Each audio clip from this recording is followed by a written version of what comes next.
You know the vibes. Another night of NBA playoff action. We're here to break it down for you. You're listening to the Hoop Genius podcast presented by NBA 2K22. Mo Moonsey, PJ Armstrong in building, breaking down the Phoenix Suns and the Dallas Mavericks. But before that, the Philadelphia 76ers and the Miami Heat. BJ, an interesting night of NBA playoff action. Made a change to, yesterday night where the road teams won. Today, the home teams defended their home court with the Miami Heat and the Phoenix Suns picking up W's. Let's start with the Miami Heat.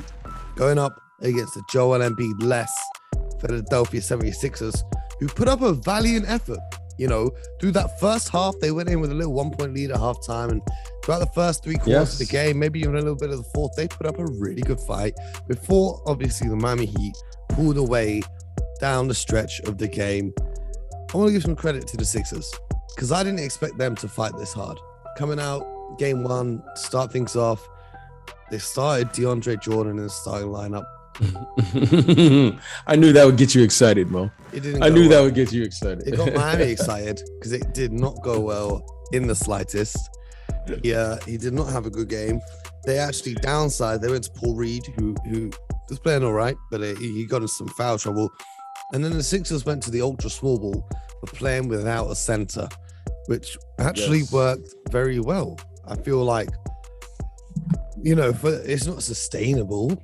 But for Miami, if Bam Adebayo isn't going to dominate his authority in the way that he ended up doing, he finished with 24 points, 12 rebounds. But, if Bam isn't going to say, okay, if you're playing a small ball lineup, I'm going to destroy you, then you can get away with it for stretches. And it did work for a while. And, it was a good, interesting game one, but ultimately the depth of the Miami Heat prevailed. Tyler Hero had a great game coming off the bench. He dropped 25. Showing why he's the sixth man of the year. BJ, what stood out to you in this one?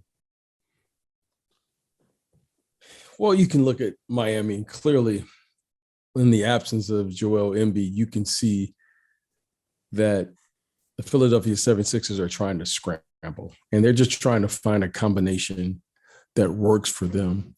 And I think that small ball lineup with Tobias Harris and them going small really allow them to play at a quicker pace and find some things that they could do offensively. But in the end, I think the size, the athleticism of Bam, just his physical presence eventually wore down this team. And of course, Tyler Hero and these guys got going.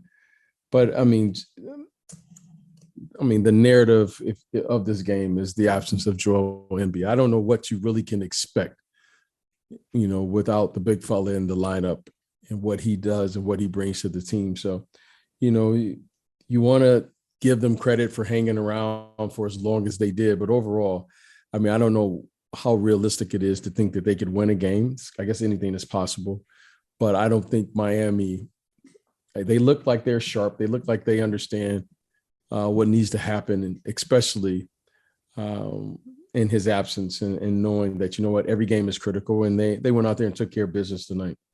Well, I think what a lot of fans, especially the Sixer fans, were hoping would happen would be taking Embiid off the floor opens up the court for James Harden to step up and play like he did in Houston, because now you're taking the dominant big man who requires touches off the court to have more of a lane. And you saw James Harden make more of an effort to drive the ball on the inside, but he didn't have a great game. He finished with only 16 points. Maxey had 19. Shouts to Tobias Harris had 27. But, I want to shout out to James Harden for getting those 16 points because the series is taking place in Miami, and we know what it's like playing in Miami for some players on the road. So, no, what's it like, Mo? What's it like? A lot of players in the NBA can be distracted sometimes when they go on the road to Miami.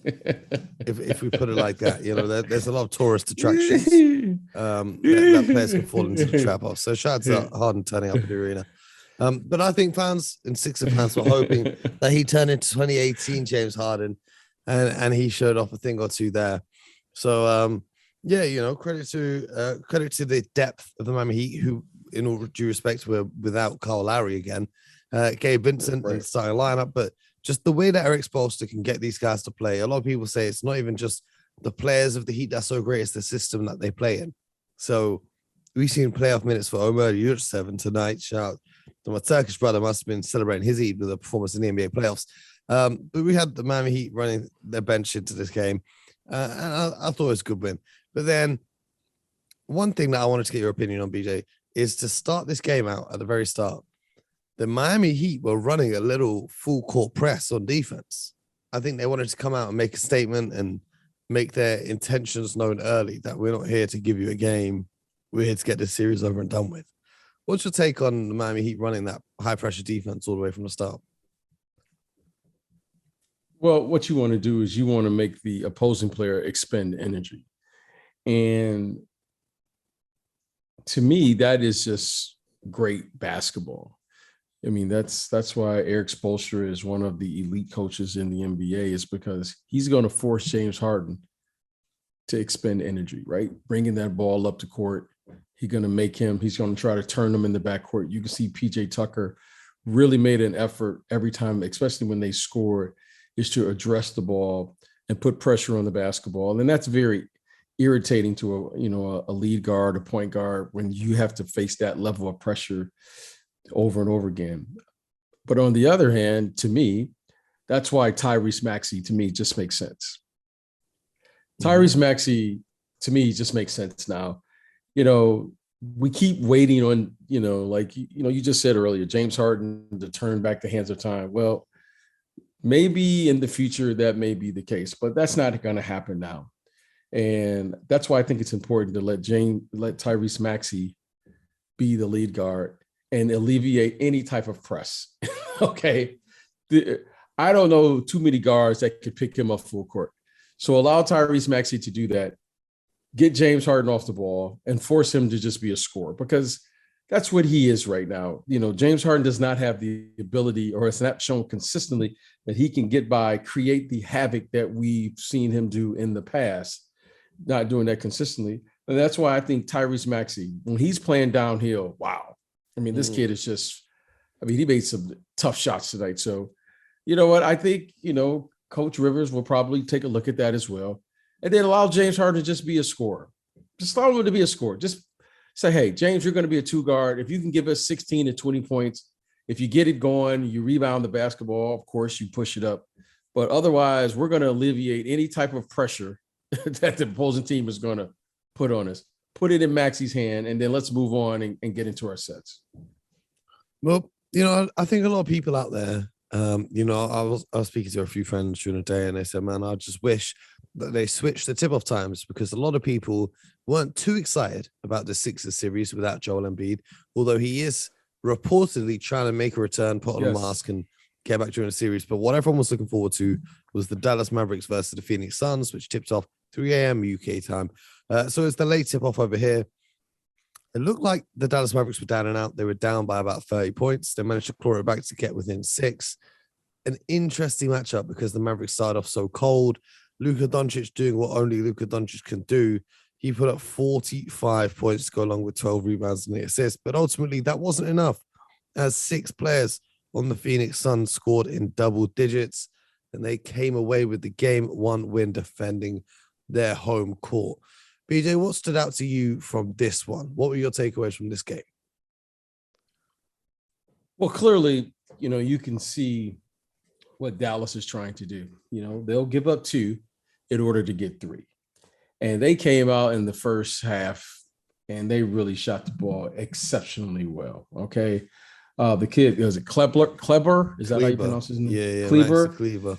I mean, he came out, I think he made his first 5 out of 6, shots. He made his first 5 out of 6 from 3. And they're willing to, extend the defense. It was very interesting to hear, Jason Kidd, Coach Kidd's take on the difference between this series and last series. And he said, look, I'm quoting him, I'm paraphrasing him. He said, we're not playing against Luka. We're not playing against Whiteside and Rudy Gobert. These big men. Now, I don't know. I didn't know how to take that, right? I didn't know how to take that. He's speaking facts. He's speaking facts. I didn't know how to take that. But what I do know is that I love how Coach Monty Williams just said, you know what? My bigs are going to post up and take advantage of the mismatch. And Finney Smith you can't guard. Okay, you can't guard, the big fella, DeAndre Ayton. You can't guard him. And DeAndre Ayton was simply sensational. Powell didn't play a lot. And they got contributions off the bench. Spencer Dinwiddie didn't really get it going tonight. So, but Luka was Luka. I mean, Luka was simply, it was one of those classic Luka games where he has 40, 45. But however, you live by the three, which tonight they did. And, it's going to be tough some nights by that three. So they shot it well. I like that. The fact that, they were contested threes. But overall, I thought Phoenix got to their stuff. They were able to execute, and they got the shots that they wanted. So, without Dallas shooting exceptionally well, I thought from three tonight, and which really kept them into the game, always kept them within striking distance. I thought overall Phoenix really had pretty much control of this game, even late. I know they only won by 7, but it was a 20-point game there in the fourth quarter. And, give Dallas credit. I mean, they shot threes, made baskets, made plays, and they kept playing all the way to the end. Yeah, I think Maxi Kleber making 5 of his first 6 3-pointers, that really kept them hanging around in the game, even when they weren't playing too great. The Phoenix Suns, they recognized, the advantage they have in terms of the size in the middle, and they made a concerted effort at the start of the game in particular to get the ball to DeAndre Ayton down low and said, go to work, big fella.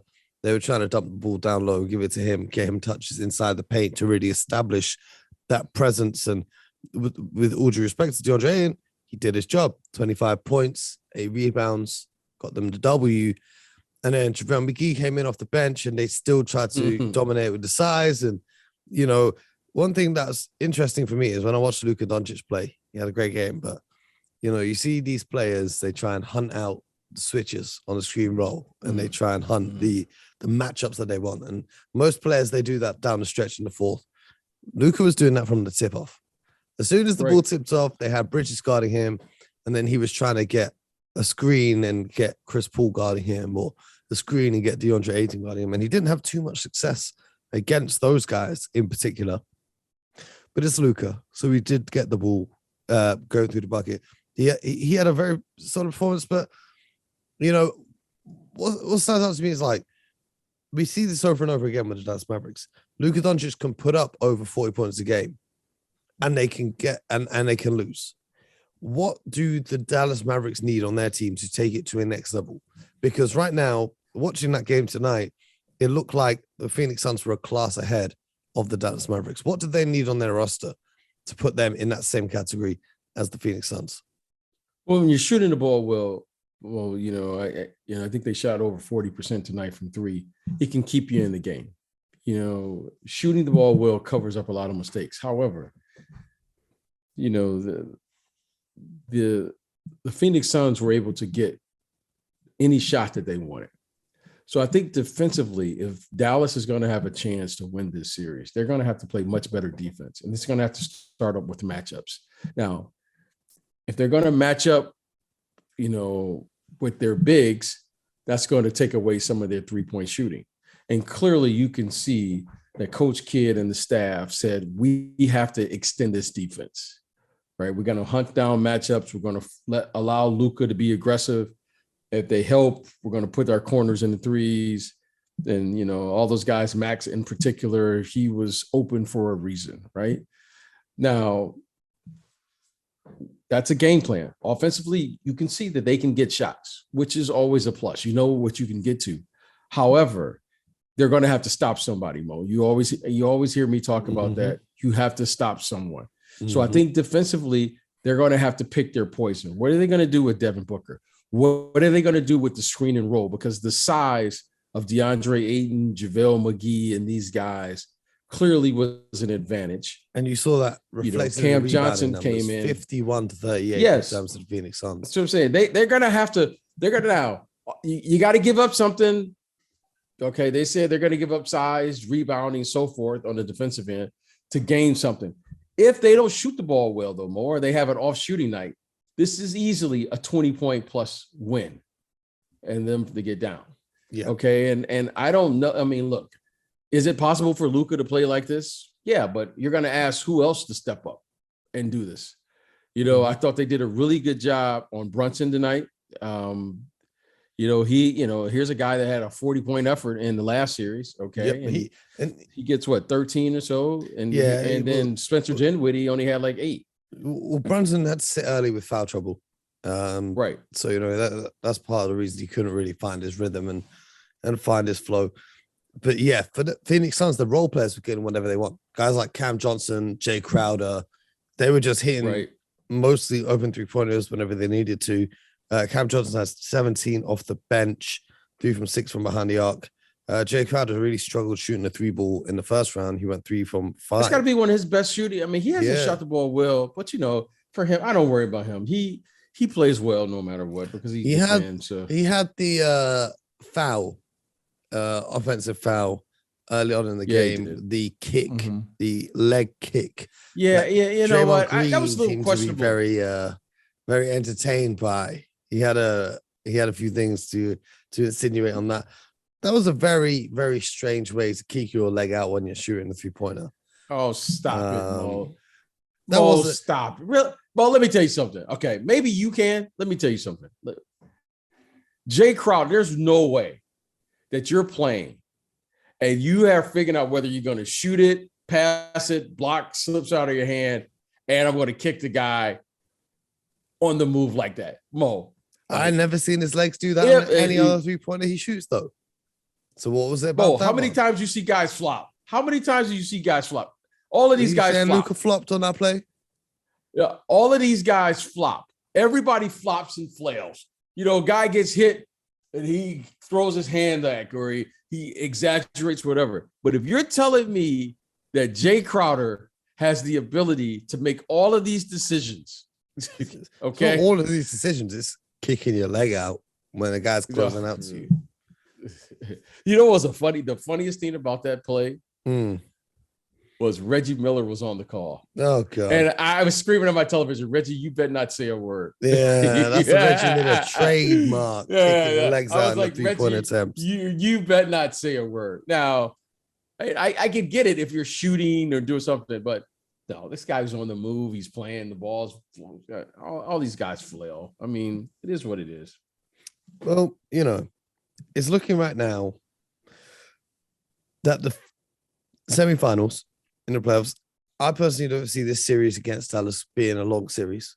I think the Philadelphia series won't be a long series either unless Embiid can make a return, and even then, I don't know how it will go. But then the Celtics and the Bucks and the Grizzlies and the Warriors, tonight's games. If the Celtics and the Grizzlies, either of them lose this game tonight, then things get really scary for either of them really quickly. So I want to just look ahead to tonight's matchup, and we'll start with the Bucks at the Celtics. BJ, what adjustments are you looking for the Boston Celtics to make in this game, and how can they defend their home court and win one at home? Well, I think the first thing they have to do is they have to remain very patient on the offensive end, and they're going to have to trust their offense and what it is they do. I thought Milwaukee did a great job of dictating the shots they were willing to live with. And then clearly they were willing to live with the 3-point shot. A contested 3-point shot, they said, hey, that's what we're going to give up. And that shot will be there in the first quarter. It'll be there at the beginning of the shot clock, and it'll be there at the end of the shot clock. But the Boston Celtics are going to have to remain patient enough to run their offense and get better shots and get the shots that they want. That's going to be the first thing. Inside 3-point line. Well, they're just going to have to get – this is a really good defensive team. So they're going to have to utilize their offense to get the shots that they want to get and then live with the results, okay? I think that's going to be the first thing. I thought overall defensively they were good. There's always room for improvement. I mean, Giannis is Giannis. I would love to say, that you're going to be able to contain him. But overall, he only had, 24, 25 points? I thought they did a really good job on him. His passing is what they wanted him to do, and he did it. Okay. And he just happened to do it. Giannis, quote, MF, these guys thinks I can't pass. That's what he had to say. I ain't going to swear. We're on a friendly show, but he said these MFs think I can't pass. I can show them. Yeah, but Giannis shot 36% from the field. Drew Holiday shot 40% from the field. It's not often that happens, and the Celtics should have taken advantage of that in game one. They didn't. They go into Boston for game two, and if the Bucks win this, I believe it will be a clean sweep of the series. Yeah, sweeps are always tough, especially as you advance. These are two prideful teams. I expect Boston to really come out with the energy because I think they're going to play with a sense of desperation because I think they know this as well. And you can't allow Giannis in particular, okay? And I just want to say this. I just want to say this to the listeners here, okay? Giannis is doing this minus Chris Middleton. I don't want to forget this. Okay, how many players in this league right now you can take away the second best player on the team and still get these type of results? And you always hear me say this, Mo, and our listeners always hear this say, what's your impact on winning? Giannis is the most impactful player in the game today. For him to come out and be able to play like this, we kind of take it for granted now, Mo. And I mean, think about this now. We just saw the Boston Celtics, and we just gave them the praise, which was well deserved. And Giannis comes in round two and gets a win. And Mo wasn't even one of his better games. So I was thinking about this when I was watching the Mavericks just play this game. The Celtics had such an easy time in the first round. That Brooklyn team and Kevin Durant and these guys, they're so different to Milwaukee. It's so different to Giannis. It reminded me also of the Dallas Mavericks having to play against the Utah Jazz, and the Jazz being quite a one-dimensional team. It was quite comfortable for them. I'm not saying it was easy, but they won that series with Luka missing the first, 2 or 3 games? And then they came and took care of business, right? Both teams, these game ones were a wake-up call for them. Whereas, the Bucks already had their wake-up call when Chicago won one of the games that they shouldn't have won in Milwaukee. And the Phoenix Suns had their wake-up call with the New Orleans Pelicans winning a couple games against them. So that's what I thought, looking at the matchups in the first round is, these teams I think that's now they're awake. Whereas the Celtics I think you make go ahead. The Celtics and the Mavericks, they needed that game one if they want to have any hope of bouncing back in this playoffs. They can't just walk through it. I think you're making a very good point. And Mo, and the one thing I don't want to get too ahead of myself, I think it's important for all of us as we're watching this, is that these teams are advancing. They have what's called basketball integrity. The Boston Celtics are going to play better in game two. And if Milwaukee is going to win game two, they're going to have to play much better. Because if they get 7 turnovers in the first quarter tomorrow night, more than likely Boston's going to win that game. So they're going to have to play much better. I think Boston is going to come in. The fans are going to be behind them. And they're going to come in and really, I think they're going to up the level of intensity to get this game. This is a must game for them, Mo. Yes. This is a must game for both of these teams. And Memphis is the same. Memphis right now, they are in trouble because I'm going to tell you something about this. Memphis, to me, they're in a really, really tough situation because when they go back to San Francisco, to the Bay Area, I think that's going to be a lot to overcome. And Draymond's back. That's what I'm saying. I just think that's going to be a lot to overcome. You think the Warriors can steal game 2 on the road, go up 2-0? I really do. I really do. I'm going to tell you why. The one thing about Steph Curry I've watched over the years is Steph Curry has a unique combination that I think we underestimate because he looks young. He's this nice guy. You don't really see. he doesn't really show the competitive fire and competitive juice that he really has. He really does a nice job of disguising that. And let me tell you something. Let me tell you something about a great player. You don't ascend to that level of excellence without having some level of edge to you. And I'm going to tell you something right now that I respect, especially at his age right now. He's hearing all the chit chatter about how great Ja Morant is and what he's doing and who's coming on. He's hearing about Ja Morant talking about he could be the best point guard right now. He's hearing about Ja Morant in the MVP conversations right now. And Steph Curry is not letting that slide. He does this. He does it against the Hawks when he plays Trae Young. Trae Young. Steph Curry is not known as a defensive player, but that was a terrific defensive effort. Oh no, he's been playing very good defense, I think. Yeah, he gives the effort. That's all you can ask. Just give me what you got, but give me the effort necessary. That was a defensive play where he needed to give multiple efforts, and he did it. So I expect Steph Curry really to have one of those flamethrower type games because he's not letting this slide. I think he has found his motivation to say, oh, okay, he's a good player, but I'm still here. And I'm expecting him to have one of those 40-point efforts and really put the dagger to say, he may be next after I'm gone, but I'm still here. So I really like what I saw from him.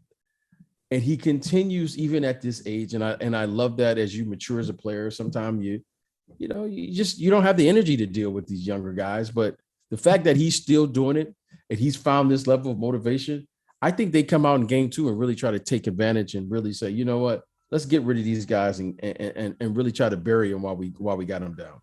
Man, I can't wait. Just a couple of things. Rudy Gobert in Utah. They're going to get into this right now and just update you guys. The reports are saying he's told the Jazz it's him or me, as in Donovan Mitchell or me, trade one, or, I'm going to want out. He says that this is not true. It remains to be seen what they'll do with that situation. We'll discuss this later on in the week. And speaking of French big men, Joel Embiid has applied to become a French citizen, meaning he'll be eligible to play for France at the Olympics. Who did this? Joel Embiid. He's applied to become a French citizen. Yeah, I don't know if citizen is like French national, some sort of passport thing, whatever it is, but it means that he'll be able to play for France. So, with Gobert, who plays much better for France than he does for the Jazz, and Embiid and Victor Wembanyama, that's 3 7-footers, BJ. Maybe your dream of the all 7-foot lineup is actually going to come from a French national team. Is that the young kid that's over there? Is that the young kid? Is that the young kid? 7'4", can shoot step back threes and handle the ball, and there's all types of crazy. So let's keep an eye out on that for the next Olympics if that does happen. We're going to be here again tomorrow, breaking down the action from the Celtics and the Bucks. Hopefully the Celtics don't disgrace me once again, and then of course the Golden State Warriors and the Memphis Grizzlies. So we'll be here nice and early tomorrow morning, breaking down all the actions. Make sure that you share the show with your friends. Let them know this is the place you need to be for all of your playoff needs. Breaking down all of the action. We're here, BJ and I are here. Make sure you review the show. Leave us a little 5 stars on Spotify. But most importantly, until next time, get buckets.